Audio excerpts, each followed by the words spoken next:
Bíblias, lá no Evangelho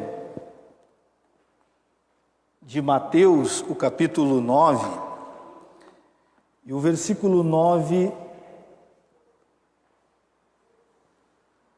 ao 13.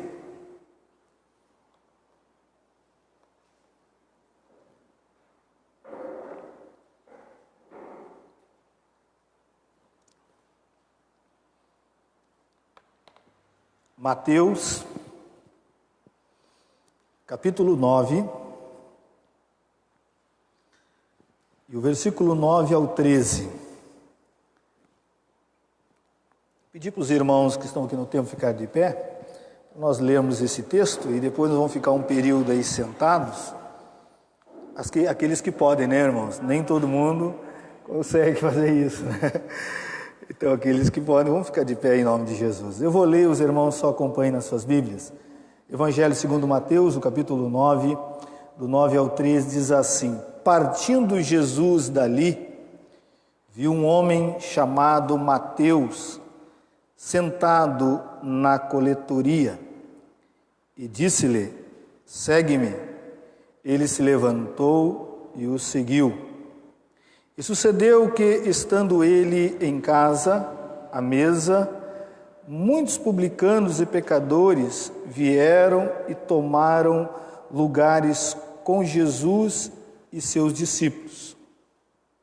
Ora, vendo isso, os fariseus perguntavam aos discípulos: Por que come o vosso mestre com os publicanos e pecadores?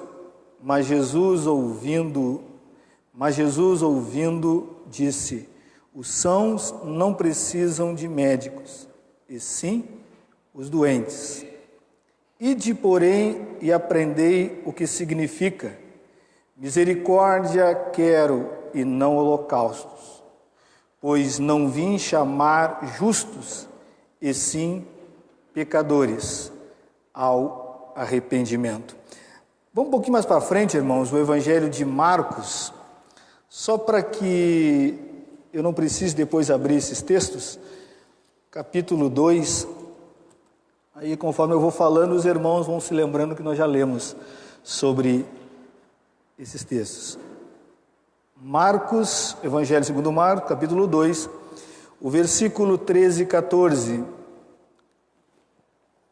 diz assim, queridos: De novo saiu Jesus para junto do mar, e toda a multidão vinha ao seu encontro, e ele os ensinava. Frisa essa palavra multidão. Quando ia passando, viu Levi, filho de Alfeu, sentado na coletoria, e disse-lhe: Segue-me. Ele se levantou e o seguiu. Agora para Lucas, irmãos, o próximo livro, né? É fácil. Evangelho de Lucas, o capítulo 5, que também narra o mesmo episódio.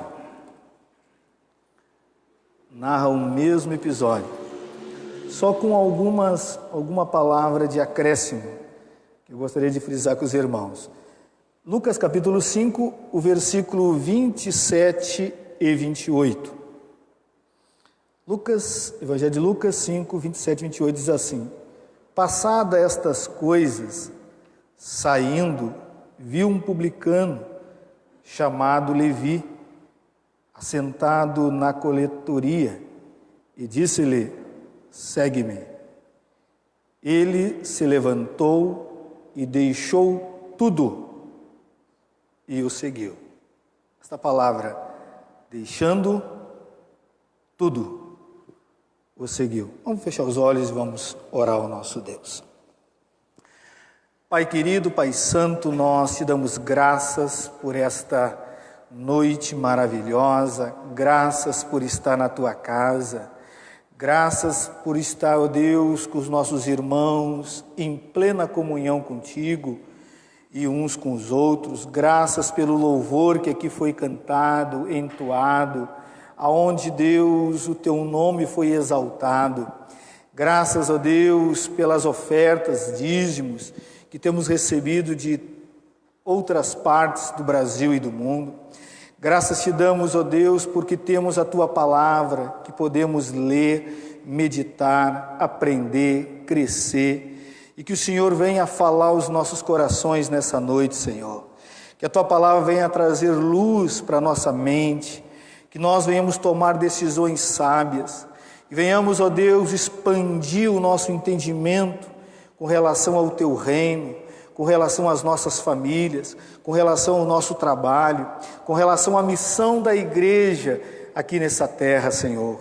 Muito obrigado, meu Pai, porque um dia nós estávamos nas trevas, totalmente perdidos, desorientados, não tínhamos, ó Deus, expectativa alguma de vida, de futuro e de eternidade, e o Senhor nos chamou pelo nome, o Senhor nos tirou do lamaçal, e hoje podemos, ó Deus, alegremente, ó Deus, com toda a esperança no nosso coração, dizer que o nosso Redentor vive, dizer que o Senhor é o Todo-Poderoso, dizer que o Senhor, em meio a toda essa pandemia, todo esse vírus que tem atormentado o mundo, em todos os lugares, todos os cantos dessa terra, nós podemos dormir e repousar em paz, sabendo que o Senhor cuida de nós.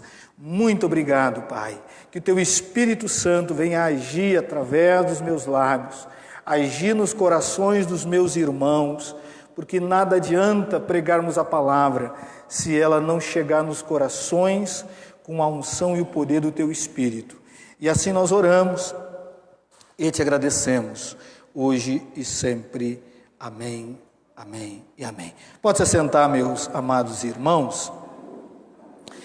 Queridos, todas as vezes que nós nos relacionamos com uma pessoa que não faz parte do nosso convívio, naturalmente, sem nós percebermos, acontecem algumas mudanças dentro de nós.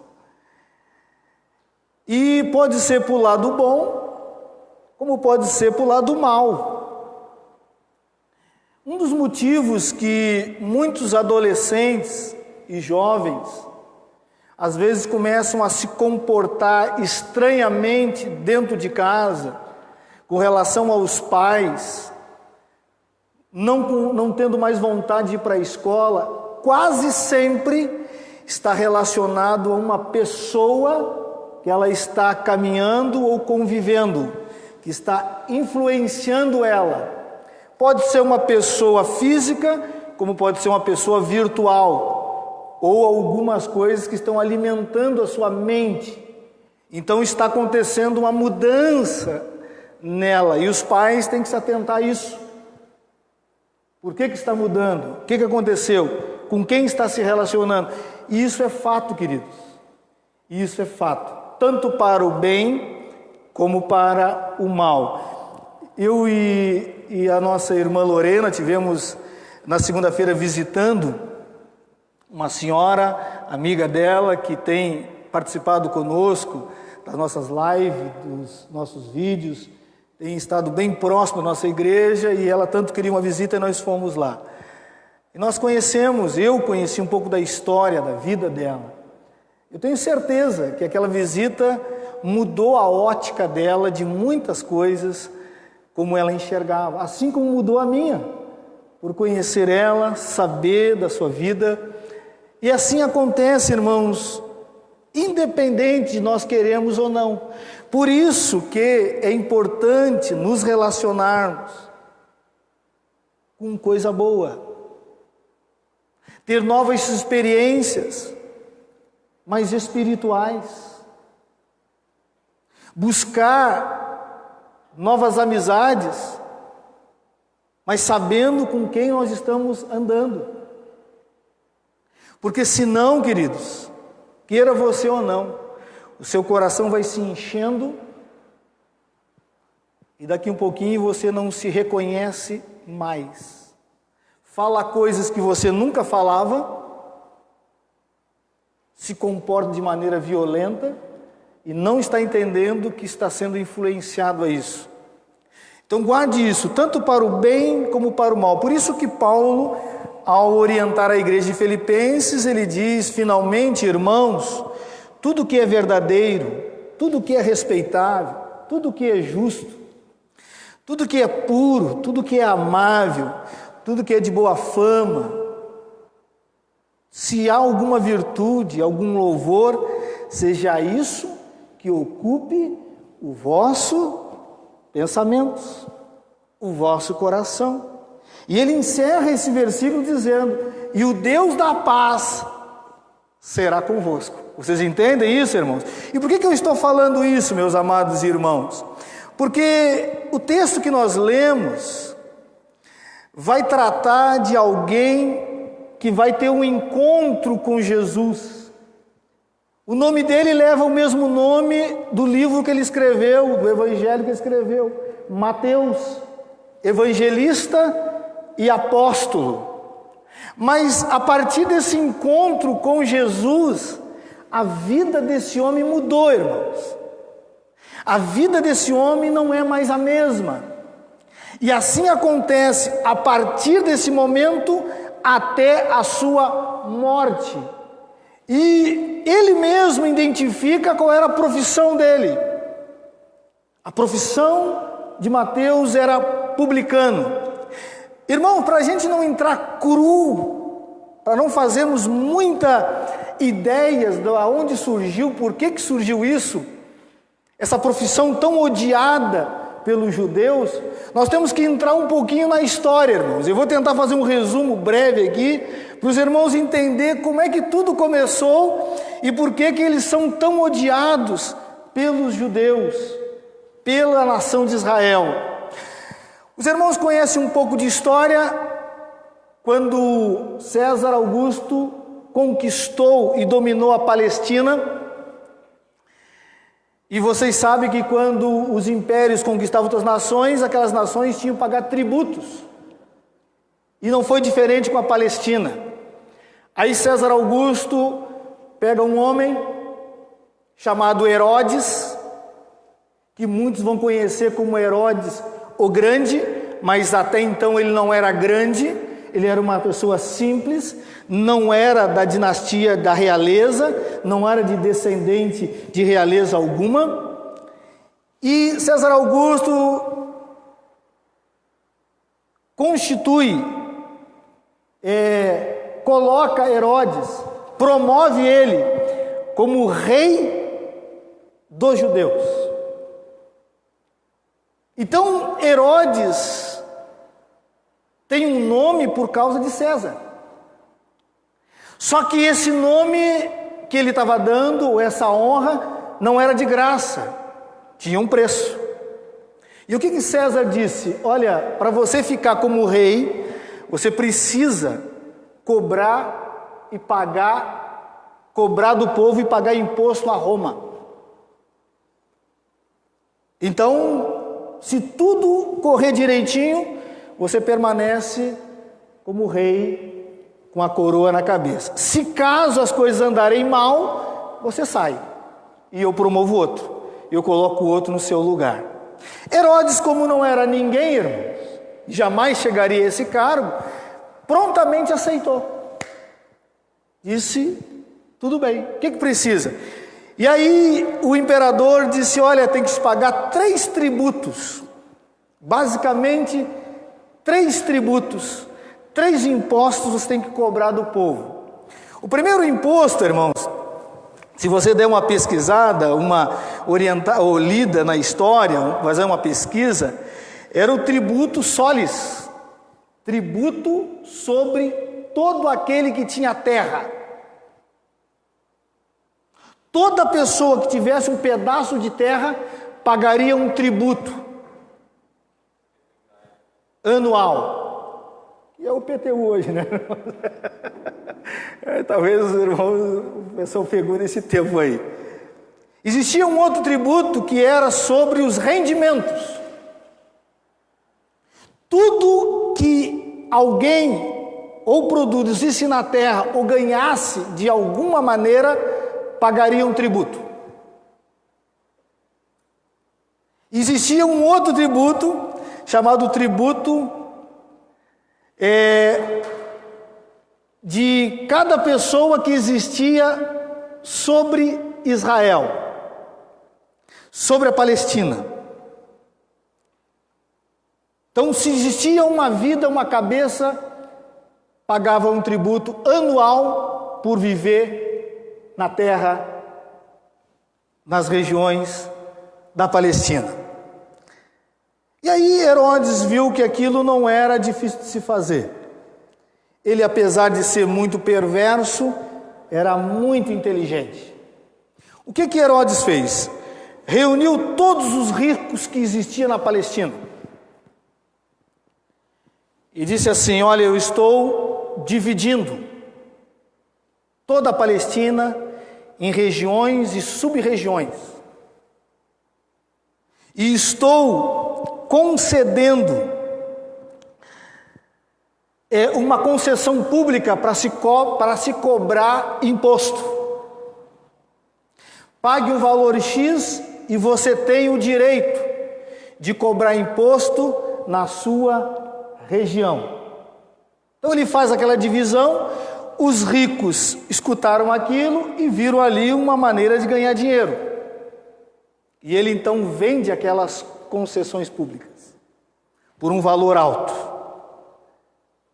E eles tinham o direito de cobrar e, ao mesmo tempo, também reembolsar Herodes, e Herodes, então, com esse dinheiro, pagaria Roma. E aí aqueles homens ricos cobraram, então, é o que nós vamos encontrar hoje, irmãos, que você conhece muito bem, os pedágios, né? Nada mais do que o pedágio. Alguém comprou aquele direito, e todas as vezes que você passa pelo pedágio, você paga um imposto, você paga um tributo. E em cada lugar, um é dono do pedágio. Não sei se vocês sabem disso. Na mesma rodovia, na BR-116, não é a mesma pessoa dona dos pedágios. É uma concessão por um certo trajeto e local. E assim então fizeram, assim Herodes fez. Aqueles homens ricos pegaram a sua região e não teria como eles ir cobrar do povo, bater de casa em casa. O que eles fizeram? Dividiram então em sub-regiões. Arrendaram o direito. Então a pessoa poderia comprar, conforme as suas posses, uma rua, um bairro, um local, e ela tinha então o direito de cobrar os impostos. E aí surge então, irmãos, quem na história? Os chamados publicanos. Eles são aqueles que vão fazer isso. Eles são que estarão nas ruas, nas estradas, nos portos, cobrando os impostos. Só que a coisa começa a tomar uma proporção, começou a entrar muito dinheiro. E Herodes ficou então o Herodes o Grande, ficou rico, porque começou a entrar a corrupção, começou a entrar o suborno, começou a entrar as trapaças, e não poderia se reclamar para ninguém, porque cada publicano tinha sob a sua proteção a guarda romana. Cada publicano poderia cobrar o preço que quisesse, porque o que Roma queria era o valor estipulado. O que Herodes queria era o valor que ele disse que assim queria receber. Mas o publicano tinha a vontade, não existia tabela, não existia regra. Então esses homens começam a trabalhar e roubar o povo de todos os lados. E eles começaram a cobrar sobre produto importado ou exportado. Passasse pela estrada, paga tributo. Passasse 10 vezes, paga tributo. Começaram a cobrar, irmãos, impostos sobre as pontes, passa numa ponte, paga tributo. Ah, se não pagar, então não passa. Começaram a cobrar sobre as mercadorias. Qualquer pessoa que carregasse uma mercadoria na mão tinha que pagar um tributo. Tudo que vendia ou comprava, pagava-se tributo. Então, queridos, a coisa tomou uma proporção assustadora. Não existia um publicano que fosse pobre. Todos enriqueciam rapidamente.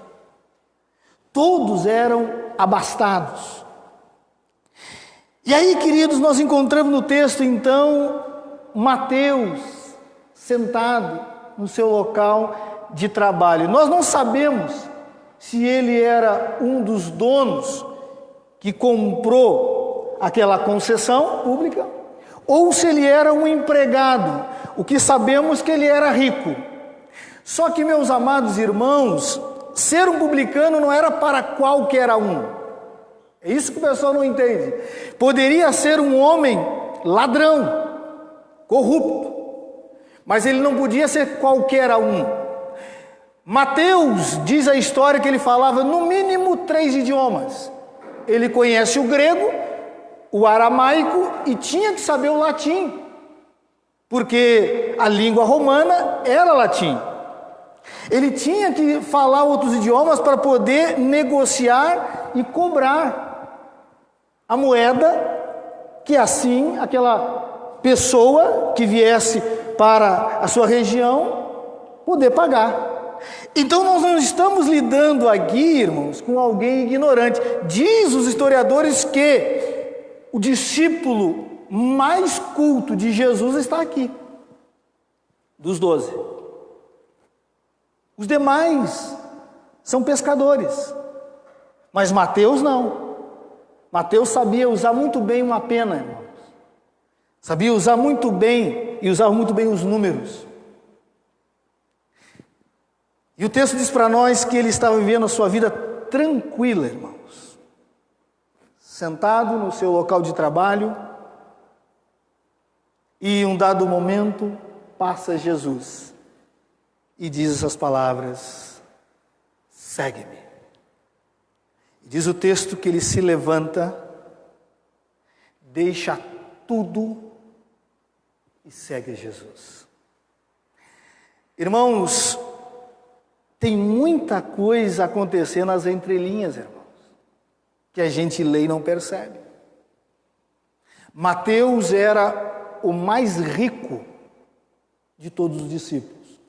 Só com um agravante: a partir desse momento que Mateus toma essa decisão, ele não pode voltar nunca mais para a sua profissão. Diferente do pescador, diferente do agricultor, Mateus, quando ele está rompendo com esse ofício, ele está queimando as pontes atrás dele. E diz o texto que ele toma essa decisão, se levanta e segue Jesus. É de concordância entre muitos homens que comentam esse texto que Mateus deveria conhecer Jesus ou pelos milagres, ou pelas pregações, ou pelo seu caráter, porque ninguém na face da terra se levanta para seguir uma pessoa sem conhecer nada sobre ela. Ou no mínimo a história da vinda do Messias. Que ele tinha um conhecimento de Jesus, ele tinha. Porque o texto não diz que ele faz uma pergunta sequer. Ele se levanta e segue, irmãos. E ele deixou muita coisa para trás, irmãos. Tinha dinheiro, tinha prestígio, tinha proteção, tinha autoridade, tinha fama. Tudo que um ser humano quer para ser feliz, Mateus tinha. Mateus tinha. Mas o texto vai nos mostrar, irmãos, que Mateus não tinha paz. Mateus não era feliz com a vida que vivia. Mateus não pensou duas vezes. Se levantou e o seguiu. E essa narrativa, irmão, essa história aqui, vai nos ensinar algumas coisas muito importantes, irmãos. Muito importantes. Eu gostaria de compartilhar com os irmãos. Eu gostaria de dar um título para esta mensagem. Áreas que Jesus vai atuar inevitavelmente, irmãos. O texto nos mostra claro isso. Que se nós queremos, ou nós pedimos, ou nós tomamos uma postura de querer caminhar com Jesus, algumas áreas serão inevitáveis, irmãos. E isso é um alerta para quem acha, pensa, ou quer ser um cristão, ou sonha, achar que vai ficar tudo normal. Isso não vai acontecer.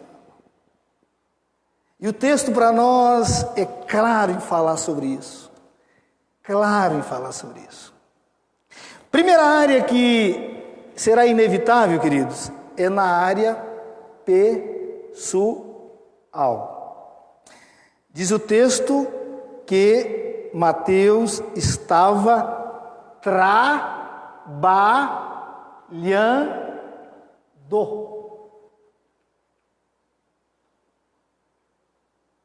Diz que Mateus estava exercendo o seu ofício. E Jesus, quando chama ele, está entrando na área da sua profissão. E mudando alguns ou todos os princípios até então que Mateus acreditava e praticava. O texto vai mais além, dizendo que logo depois disso, Mateus dá um banquete na sua casa. Então Jesus entra no trabalho, agora está entrando aonde? Dentro da casa.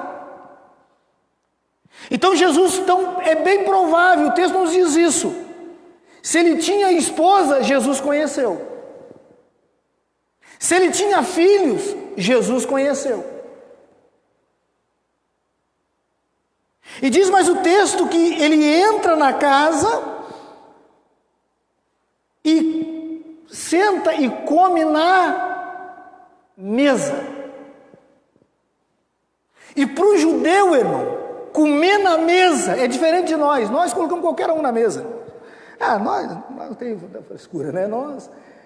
Fulano, mendigo, vem para a mesa. Fulano, judeu só senta na mesa quem tem intimidade, quem comunga, comunhão profunda.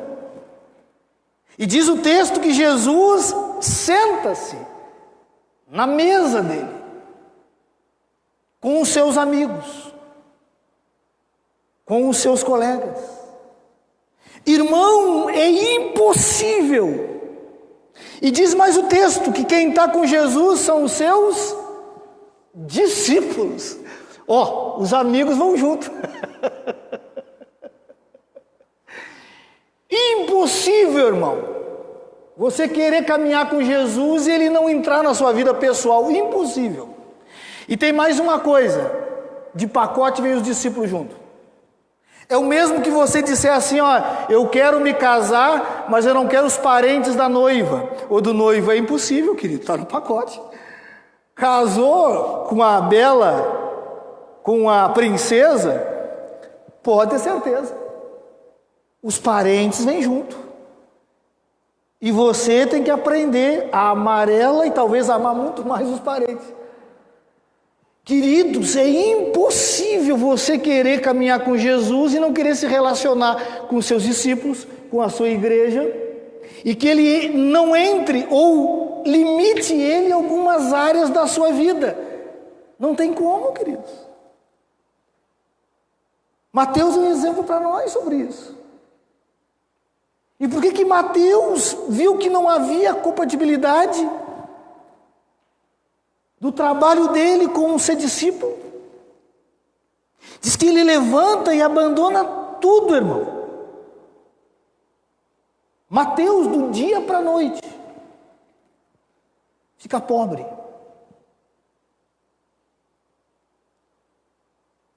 Do dia para a noite, perde toda a proteção.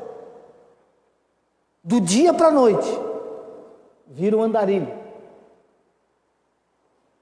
Mas ele entendia e compreendia que é inevitável quando nós, ou quando Jesus atua na nossa vida, ele não vai se envolver com a nossa vida pessoal, irmão.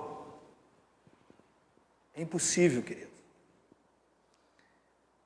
Irmãos, hoje em dia não é muito honrado ser chamado de pastor.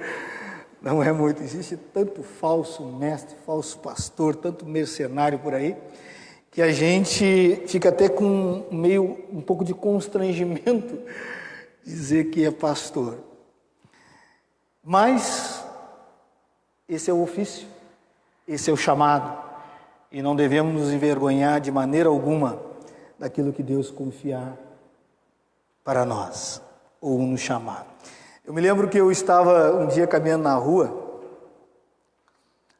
e um certo dia, e tinha um menino, que eu não sei de onde surgiu, deu um grito, passando de bicicleta, e disse: "Ô pastor João Carlos!" Eu disse: "Rapaz, mas que é esse guri? Eu nunca vi esse rapaz, cara." "Tá bem." Eu disse: "Oi, tudo bom? Fica na paz, querido, vai na paz." E ele se foi embora. Aí depois eu estou caminhando no outro dia, passa alguém no ônibus e bota a cabeça para fora do ônibus e diz: "Ô pastor João Carlos!" Eu disse: "Mas rapaz, o que é isso? Eu não posso me esconder em lugar nenhum, tchê." Às vezes estou caminhando aqui na avenida, irmãos. Os irmãos conhecem o Everton. O Everton é um rapaz que pede dinheiro, vende alguns produtos ali num semáforo. Perto da faixa preta, ali naquele semáforo ali. Ele passa por mim, antes de carregar uma carrocinha. De longe, às vezes eu estava passando num outro lugar, ele dava um grito: "Ô pastor João Carlos!" E aí eu disse: "Ô irmão, Deus te abençoe, vai na paz." Queridos, é impossível caminharmos com Jesus e ele não entrar na nossa vida pessoal. Entra, irmãos. E não adianta nós lutarmos contra isso, é pior. Primeira coisa, então, que o texto nos mostra, que Jesus entrou na vida pessoal de Mateus. Segunda coisa, irmãos, que é inevitável, Jesus vai atuar nos nossos relacionamentos. Irmãos, o texto vai dizer para nós que Mateus tinha alguns amigos. Eu falei um pouco sobre os publicanos, só que os publicanos eram odiados pelo povo judeu. Dizia os fariseus que aquele que se tornava publicano tinha o direito da mulher se divorciar dele. Ele era tratado como um ladrão, um assassino, um prostituto. A lei olhava para ele, os fariseus olhavam para ele com a pior espécie que existia em Israel, na Palestina. Irmãos, por quê? Porque eles eram natural, eles eram judeus, mas cobravam impostos para uma nação estrangeira. Eles enriqueciam cobrando a mais do que a lei pedia. E o povo não podia reclamar de nada. Então eles não eram bem vistos, irmãos. Eles diziam o seguinte, que um publicano não podia entrar numa sinagoga. Não podia entrar numa sinagoga. Não tinha direito de ir para o tribunal e ser testemunha. Não valia o testemunho dele. Os judeus não permitiam. E Jesus diz que ele vai conhecer os amigos de Mateus, que eram da mesma profissão. E logo depois o texto fala para nós dos pecadores. Irmãos, eu fui tentar buscar saber quem é esses pecadores, irmãos. Quem são esses? Porque os publicanos nós sabemos. Agora, quem é os pecadores? Olha o que diz o original, quem são essas pessoas no original, no grego, sobre pecadores. Pecadores significa, especialmente, homens marcados por determinados vícios e crimes. Pagãos, idólatras, homens totalmente malvados, especialmente maus, dedicados ao pecado, gostavam de pecar. Esse era os amigos de Mateus. E uma pergunta nós temos que fazer, irmãos: para que Mateus faz um banquete? Ou por que ele faz um banquete na sua casa e convida uma multidão? Porque Marcos diz que tinha não só eles, esses pecadores e uma multidão. Por que ele faz esse convite, irmãos? E chama Jesus, e diz que Jesus se assenta na mesa. É óbvio, irmãos, que Jesus não está ali para aprender como é que se subornava o povo. É óbvio que não. Jesus não estava ali para aprender a profissão de como enganar a sua própria nação. Mateus trouxe Jesus ali para dizer para aquele pessoal, para aqueles fariseus, que também estavam os fariseus nesse momento também, para aqueles publicanos, para aqueles pecadores, aquela multidão, o que ele tinha experimentado, o que ele tinha vivido e o chamado dele para uma nova vida. Irmãos, é bem provável que a partir desse dia aqui, Mateus perdeu praticamente todas as suas amizades.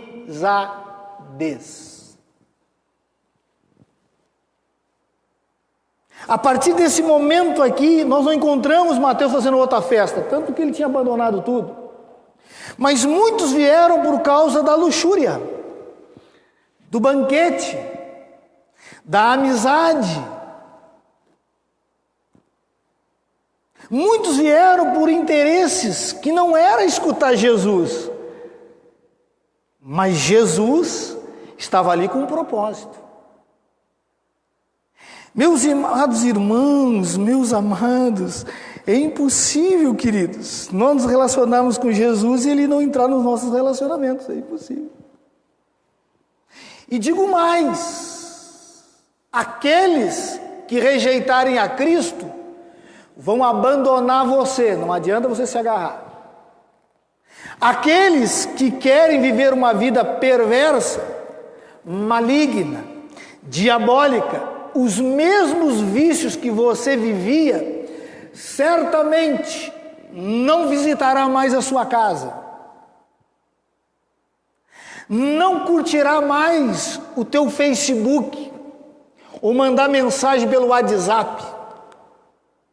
Porque quando Jesus entra na nossa vida, quando caminhamos com Ele, Ele vai entrar, irmãos, inevitavelmente nessa área dos nossos relacionamentos. Tem muita gente que converte e perde a namorada. Ia casar, não vai casar mais. Por quê, queridos? Porque os relacionamentos também fazem parte da trajetória. Eu falei para os irmãos que para os judeus, mesa é lugar de comunhão. de intimidade. É interessante que enquanto estava rolando a festa, nenhum fariseu não fala nada. Mas quando Jesus se assenta na mesa, só tu olhar o texto. Quando ele se assenta na mesa é que eles fazem essa pergunta. Aí que eles dizem: por que come o vosso mestre com publicanos e pecadores? Por que ele se relaciona com eles desse jeito?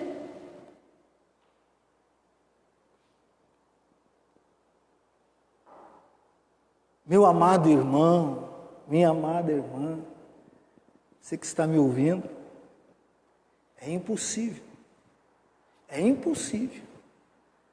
você querer caminhar com Jesus e querer manter os seus mesmos relacionamentos. Impossível. Impossível.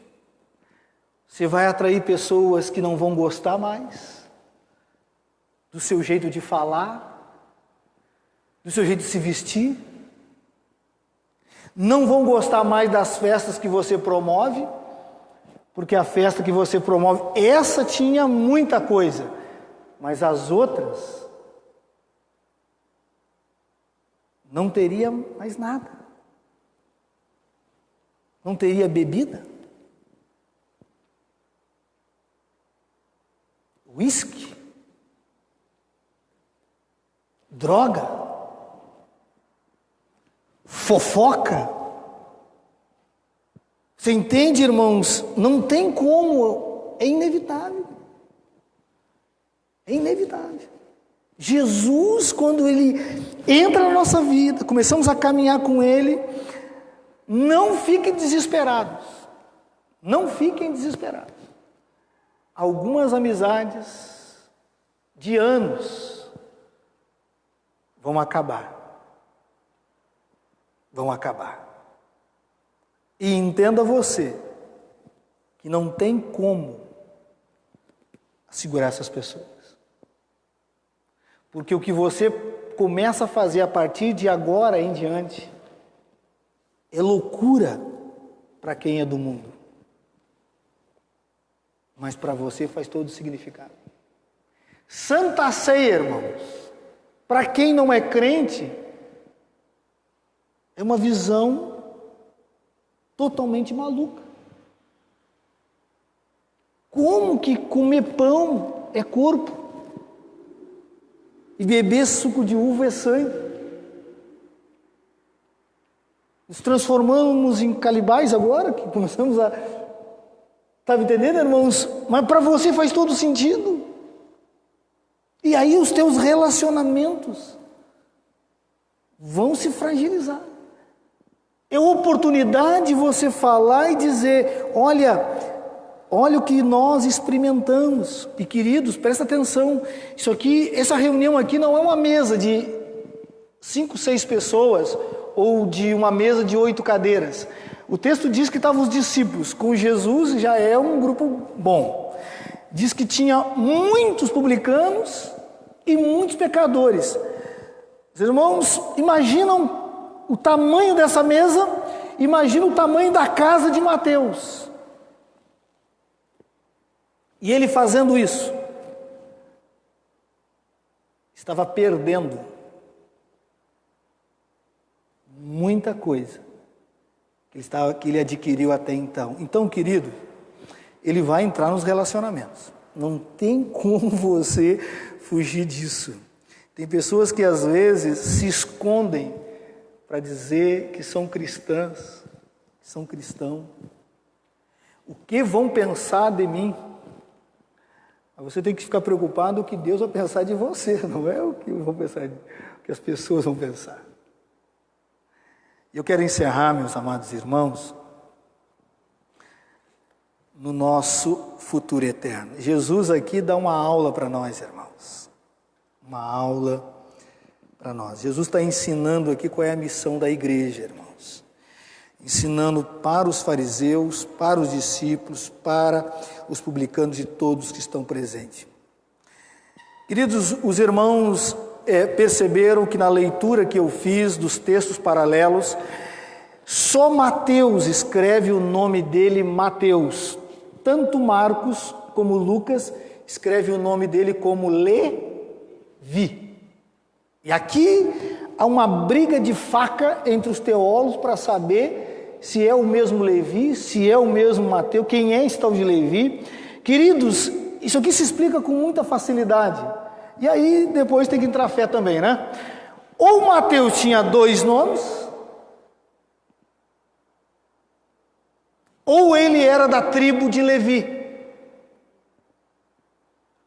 Fala do pai, Alfeu, que acredita-se que não é o mesmo pai de Tiago e de Judas Tadeu, porque também é identificado, Tiago é sempre identificado como filho de Alfeu. Mas o texto diz para nós que ou ele tinha 2 nomes, ou era da tribo de Levi, ou Jesus trocou o nome dele, de Levi para Mateus. E isso é normal na Bíblia, irmãos. Abraão não era Abraão, era Abrão. Pedro não era Pedro, era Simão. Paulo não era Paulo, era Saulo. É normal isso acontecer quando uma pessoa tomava uma postura, ou ia para uma caminhada, uma jornada, ou descobria a sua vocação, o nome ser mudado. E por que nós identificamos aqui, irmãos? Agora preste atenção como é importante entender, porque nesse texto aqui tem 2 doutrinas nossas embutidas. Para você tentar entender, Levi significa, irmãos, para você ir por original para entender o porquê que deve ter trocado esse nome. Levi significa ligado, junto, aderir. Os levitas, os da tribo de Levi, eram praticamente os diáconos de hoje da igreja, ajudavam no templo. Mateus significa dom de Deus. Mateus significa presente de Deus. Irmãos, a única pessoa que qualquer mestre, qualquer homem em Israel iria chamar para sua comitiva, jamais passaria pela cabeça dele, jamais colocaria na sua galeria um publicano. Acredita-se que quando ele é chamado, e quem escreve isso é Mateus, Mateus era o melhor nome identificado que Deus tinha feito por ele. Era o dom de Deus na vida dele. Aqui está 2 doutrinas nossas, irmãos. A graça irresistível, que Jesus o chama, e ele prontamente vai, sem questionar, e a salvação pela graça, porque ninguém, irmãos, os fariseus, os judeus, jamais, tanto que eles diziam que o publicano já estava condenado ao inferno, não tinha salvação para eles. E aí essas palavras de Jesus fazem todo sentido. Aí essas palavras de Jesus nos mostram que salvação não está em título, não está no que eu sou, o que eu posso fazer. Jesus então dá a resposta aos fariseus, diz o texto: ora, vendo isto, os fariseus perguntavam aos discípulos: por que come o vosso mestre com os publicanos e pecadores? Mas Jesus, ouvindo, disse: os sãos não precisam de médicos, e sim os doentes. Ide, porém, aprendei o que significa misericórdia quero e não holocausto, pois não vim chamar os justos, e sim os pecadores ao arrependimento. Irmão, isso aqui foi um tapa na cara dos fariseus, porque eles se consideravam justos. A oração deles: graças te dou, ó Deus, porque não sou como um publicano. Eles achavam que tinham o direito da salvação. E aí Jesus, quando profere essas palavras, eles ficam enlouquecidos, porque a partir daqui querem a cabeça de Jesus. Porque Jesus vem ensinar um princípio, irmãos, que nós temos que tomar muito cuidado. Agora presta atenção para não ir para o outro extremo. Os extremos são perigosos. Jesus não está dizendo que precisa ser só publicano e cometer bastante pecado, aí então vai chegar a salvação. Não está dizendo isso. Ele está dizendo que quem se considera são de alma, de corpo, e não precisa de nada, nenhuma pessoa no mundo pega o telefone para ligar para um médico. Só vai fazer uma revisão porque tem medo de pegar alguma doença, porque senão nem fazia também. Ele não está dizendo aqui, irmãos, porque nós temos esse problema de saber o que Jesus está falando de justo aqui e o que a Bíblia fala sobre justo, ou o que as pessoas no mundo falam sobre justo. Nós confundimos bom cidadão com justo. Diz que uma vez um certo pastor, que era evangelista, ele foi evangelizar e entregar folheto, e aí ele foi entregar para um senhor um folheto e disse: olha, eu estou entregando um folheto aqui para o senhor, e eu quero dizer que Jesus ama o senhor e quer salvar a sua vida, e ele está aí chamando todos aqueles que carecem, são pecadores. Ele diz: opa, eu não preciso. Mas como você não precisa? Por que você não precisa? Não. Eu pago a minha água, a minha luz, a minha internet, não devo para o vizinho, não espanco a minha mulher. Eu sou justo. Eu sou justo.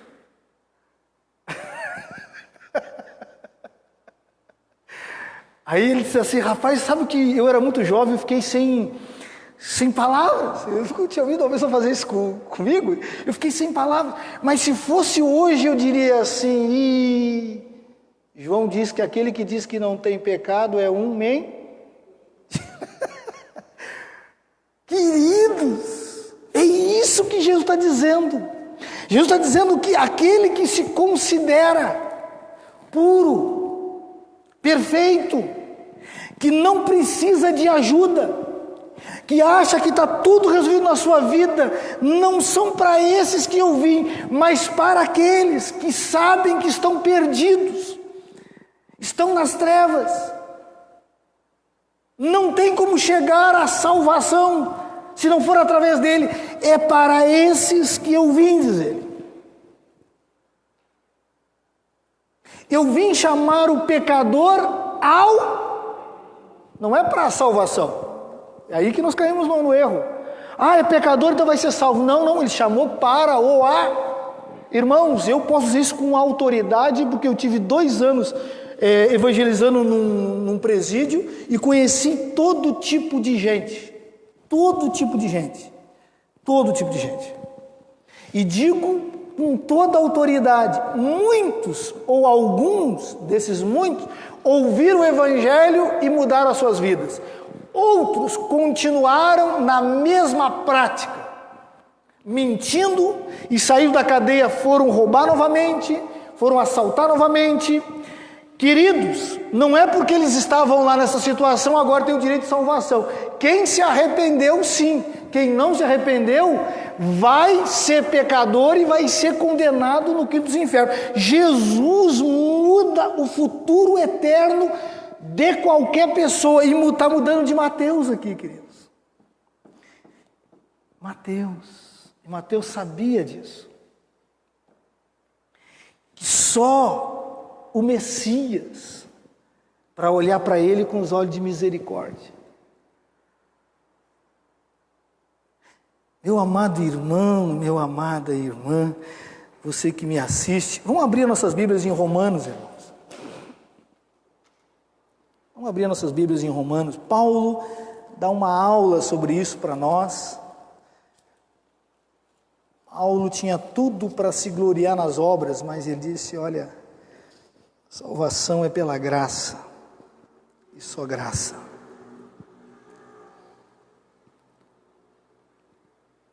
Romanos capítulo 3, vamos ler 2 versículos.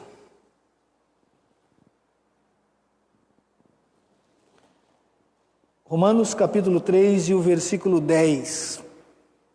Paulo pega isso lá do Antigo Testamento. Olha o que ele diz aí, queridos.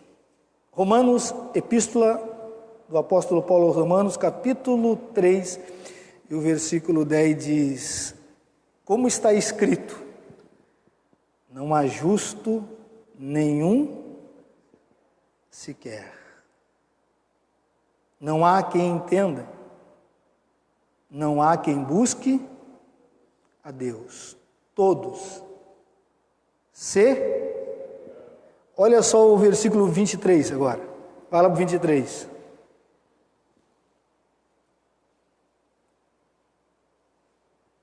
Romanos 3, 23 diz assim: pois todos e carecem da glória de Deus. Todos. Todos é todos. Seja rico, seja pobre, seja branco, seja negro, seja americano, seja asiático, seja culto, seja ignorante, todos carecem da graça de Cristo. Todos, ninguém chegará ao céu se Jesus não mudar o destino, o futuro eterno dessa pessoa. Por isso que Paulo diz que pela graça sois, e isso não vem. Então, meu amado irmão, minha amada irmã, Jesus está dizendo: muito cuidado para a igreja não estar atrás dos justos. Está ensinando aqui a missão da igreja. Às vezes nós perdemos muito tempo com pessoas que se acham, que pensam, que não querem. Jesus não é esses, é os doentes, de alma, de espírito. Não é aquele que levanta a bandeira e diz, ou levanta, bate no peito dizendo, olha, eu não preciso de nada. É aqueles que têm a certeza que estão perdidos. Aqueles que têm a certeza que, seguindo esse caminho, eu vou chegar à condenação eterna. Presta atenção aqui, queridos. Presta atenção aqui, que aí é outro exagero que é perigoso. Não precisa largar da sua profissão para ser um seguidor de Jesus. Precisa é reparar os erros nela. Não precisa você largar da sua esposa, porque agora virou um cristão ou está caminhando com Jesus. Precisa reparar os problemas, porque a Bíblia apresenta publicanos que continuaram na sua profissão. Zaqueu foi um, devolveu tudo que roubou, mas continuou sendo publicano. Se você vê os publicanos irem até João Batista, eles perguntaram, diz que muitos publicanos se batizaram e disseram assim, João, e agora o que faremos? João diz, não cobre mais do valor que é estipulado. O problema aqui não é o tributo, irmão. O problema aqui não é tributo. O problema é porque tributo paga em tudo que é lugar, não tem como. Não tem como. O problema é cobrar além. O problema é ser corrupto.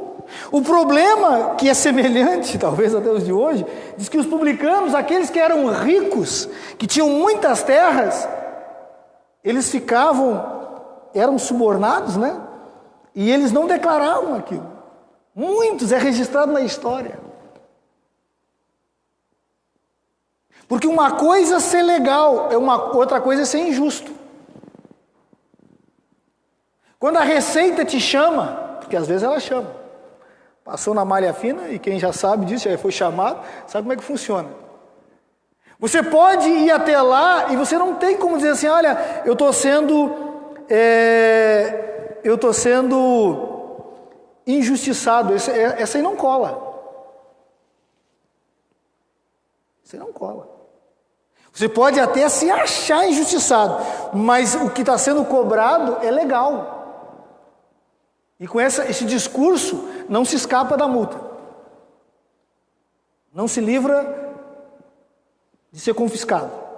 Então, o que a Bíblia está nos ensinando, querido, que Jesus, quando você caminha com Ele, algumas coisas têm que mudar, queridos. E vão mudar. Primeira coisa na sua vida pessoal, e vai entrar em todas as áreas. Que tem irmão que é um santo na igreja, mas é um demônio em casa. É um demônio. Porque Jesus só está na igreja, na casa dele é o diabo que está lá. O capeta, né? Isso não existe, irmão. Ele entra no quarto, ele entra na cozinha, ele entra na sala, ele entra em tudo que é lugar. Toda a sua vida pessoal ele vai entrar. Senão você não tem o Espírito Santo, então. Você deve ter algum demônio que você acredita que é o Espírito Santo. Porque Jesus vai entrar. Nos teus relacionamentos ele vai entrar, queridos. Não adianta você querer ter um relacionamento obscuro. Mateus apresentou seus amigos. Olha aqui meus amigos, Jesus. É isso aí, ó. É isso aí. Tudo bandido. Que não é corrupto, é assassino. Entendeu? Que o Senhor conheça todos eles e pregue a mensagem. Pregue a mensagem. Vai entrar nos relacionamentos, querido. E não adianta você querer caminhar com as trevas, porque Paulo diz que comunhão há entre a luz com as trevas. Se a pessoa quer ir caminhar para as trevas, vá sozinha. Você aponte a luz, essa é a luz, esse é o caminho de Jesus. Agora, se ela não quiser, querido, não estamos dizendo que temos que excluir as pessoas, muito pelo contrário, temos que falar de Jesus para elas. Mas se elas não quiserem seguir, queridos, Jesus diz que estarão dois deitados, um sobe e o outro, é óbvio que ele está falando de casal, né, irmão? Homem e mulher. Para bom entendedor, meia palavra basta, né? Diz que estarão dois no campo trabalhando, um sobe e o outro... Então, meus irmãos, os relacionamentos, se você queira ou não queira, goste ou não, no dia da vinda de Cristo, vai ser separado. Entendeu? E vai acontecer, queridos. Agora, meu amado irmão e minha amada irmã, talvez o mais importante aqui é o que Mateus recebeu, é o que Levi aqui recebeu, é o chamado, desfrutar da graça. Não ser rebelde ao ouvir a voz de Deus. E diz os historiadores que ele se converteu já bem velho. Bem velho. Diz que a morte dele não foi muito agradável. Diz que a morte dele foi algo assim assustador. Apedrejado, decapitado, queimado. Pô, já matou o cara de um jeito, mas mata demais, né? Eles vão matar para saber que morreu mesmo, entendeu? Esse aí, irmãos, você sabe que ele é um santo da Igreja Católica. Aqui é que eu quero encerrar minha mensagem. Irmãos, se Mateus nesse dia não se levanta e sai a caminhar com Jesus, jamais nós teríamos na mão, ou jamais ele seria conhecido mundialmente e eternamente. A dinastia de Herodes acabou. Onde você sabe que tem um filho de Herodes, ou um descendente de Herodes, governando em algum lugar no mundo? O texto que nós estamos lendo aqui é um filho dele. Porque Herodes ficou tão grande, com toda essa corrupção aqui, ficou tão grande, que ele tem que dividir o reino dele em 3 filhos. E o Herodes que está aqui é o Antipas, não é o Herodes o Grande. Agora, depois que Roma rompeu, Roma caiu, o que ficou, irmão, de Herodes? O que ficou de César, irmão? Você conhece algum filho de César comandando alguma coisa no mundo? Mas o texto diz que Mateus marcou a história. Mateus foi um instrumento que escreveu um dos evangelhos mais profundos sobre Jesus. Algumas coisas só Mateus escreveu, nenhum outro. Usou todo o seu talento, tudo aquilo que ele recebeu para o Senhor. E mais ainda, quando você partir dessa terra, você vai conhecer esse camarada lá. Está desfrutando da eternidade na boa, irmãos. Eu nem vou te dizer onde está César, onde está Herodes, né? Porque é perigoso você querer se inclinar para o lado de lá também. Estou falando para você, queridos, que ninguém que tome uma decisão de seguir o Senhor, mesmo perdendo todas as regalias, está ganhando a coisa mais preciosa do mundo. A eternidade. E coisa boa reconhecer que nós não conseguimos, irmãos. Isso é muito bom demais. Então não há lugar no céu para o orgulhoso, soberbo. E todos nós somos doentes. Você que está me ouvindo e você que está presente aqui, é só você estudar a ciência. Diz que um ser humano nasce morrendo. Toda pessoa, o feto, todo o bebê, ele já nasce morrendo. Para ele nascer tem que morrer célula, e vai morrendo, então ele já nasce doente. Todos nós, sem exceção. Agora quem tem a cura de tudo isso é Jesus, irmãos. Cura da alma, cura dos relacionamentos, cura familiar. E só Ele pode escrever o nosso nome no livro da vida. Por isso que nós cremos que uma vez salvo, porque quem escreve o seu nome no livro da vida não é você. Ou tem algum candidato aqui que está escrevendo o livro da vida? Se está, já sabe que está condenado, porque diz o texto que ele escreve. E para que ninguém fique espionando, diz que ele vai dar um outro. Então eu nem sei qual é o meu nome no livro da vida, nem sei. João eu sei que não é, porque ele vai dar um outro nome. E diz, alguns entendidos, que o teu nome é conforme você viveu na terra. Crente mulambento, vai ele receber um nome mais ou menos parecido com esse negócio. Crente infiel, é mais ou menos esse nome aí vai receber. Crente relaxado, vai receber esse nome. Mas crente fiel também vai estar escrito lá. E isso é bíblico, isso é bíblico. Se for lá em Malaquias, diz que eis que vereis a diferença entre o justo e o injusto, o que serve e o que não serve. E se tu lê versículos anteriores, que está um memorial diante de Deus sendo escrito. Então, meu amado irmão, minha amada irmã, você que está me ouvindo, quem sabe Jesus não está te chamando essa noite. E não adianta viver, que eu nasci numa família cristã. Isso não quer dizer nada. Você não se arrepender dos seus pecados, você não se considera um perdido para que seja achado.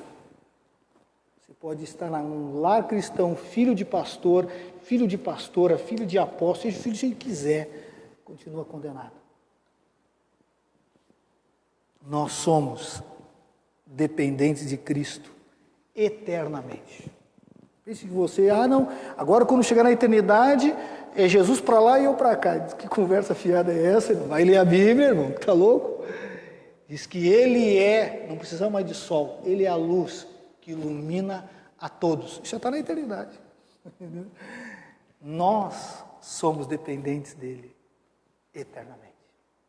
Então, meu querido e meu amado irmão, esse é o dia, essa é a hora. Não perca a sua oportunidade, porque Mateus, quando escutou o chamado, ele diz, é o meu nome, é a minha ceia, a minha senha que está sendo cantada. Se levantou e disse que deixou tudo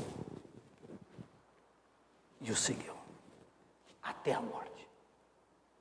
Vamos ficar de pé, meus amados irmãos, minha amada irmã, vamos orar ao nosso Deus. Feche os seus olhos. Eu não sei, você que está aqui no templo, ou você que está nos ouvindo, se você tem recebido ou escutado a voz de Deus para se conectar nele, para reconhecer que você não vai chegar a lugar nenhum sem ele. Jesus mesmo disse: sem mim, nada. Sem mim, nada podeis fazer. Eu sou a videira e vocês são os ramos. Se o ramo sair da videira, seca e está dentro do contexto, isso você vê. E morre.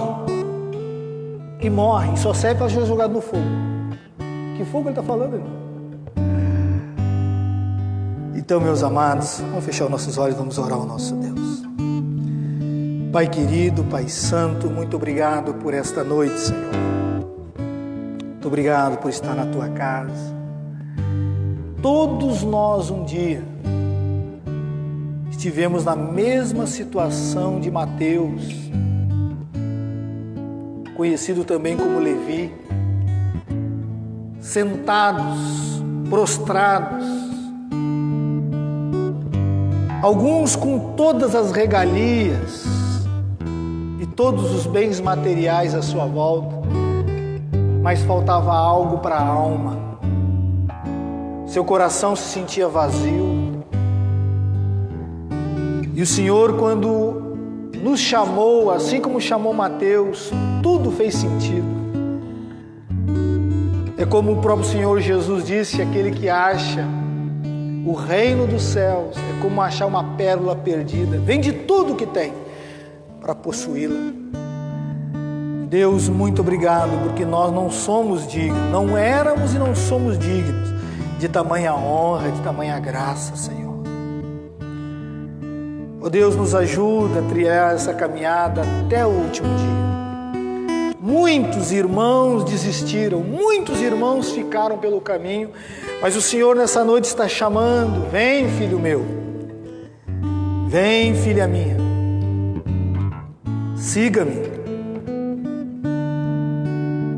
Ó Deus, muito obrigado, Senhor. Que essa palavra seja um incentivo para todos nós, de anunciar aos nossos colegas, amigos, como Mateus, que não teve vergonha de fazer um banquete na sua casa e pedir para o Senhor estar presente e falar as palavras de vida eterna. Ó Deus, muito obrigado, Senhor, pela Tua igreja aqui no templo, pelos irmãos, amigos e colegas que nos assistem, que possam nessa noite tomar uma decisão, porque tudo vai passar nessa terra, tudo vai passar.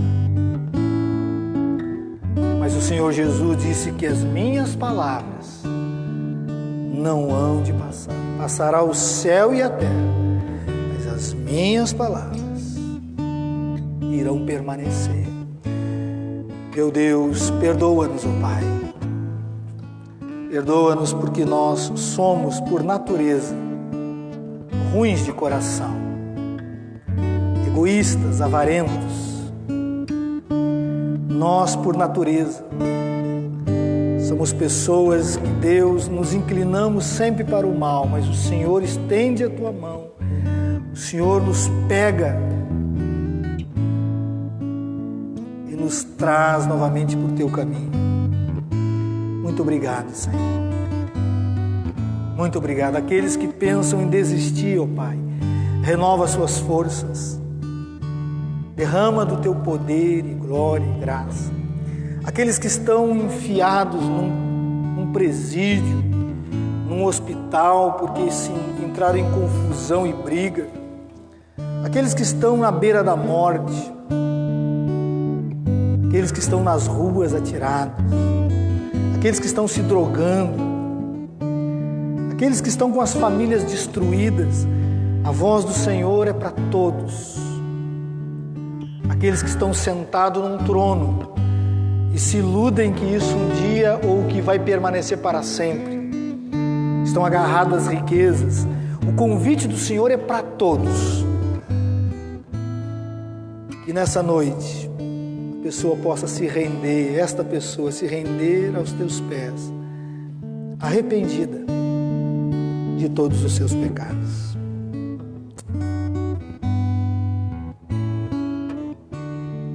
Que o amor do Pai, a graça do Filho, o poder e as consolações do Espírito Santo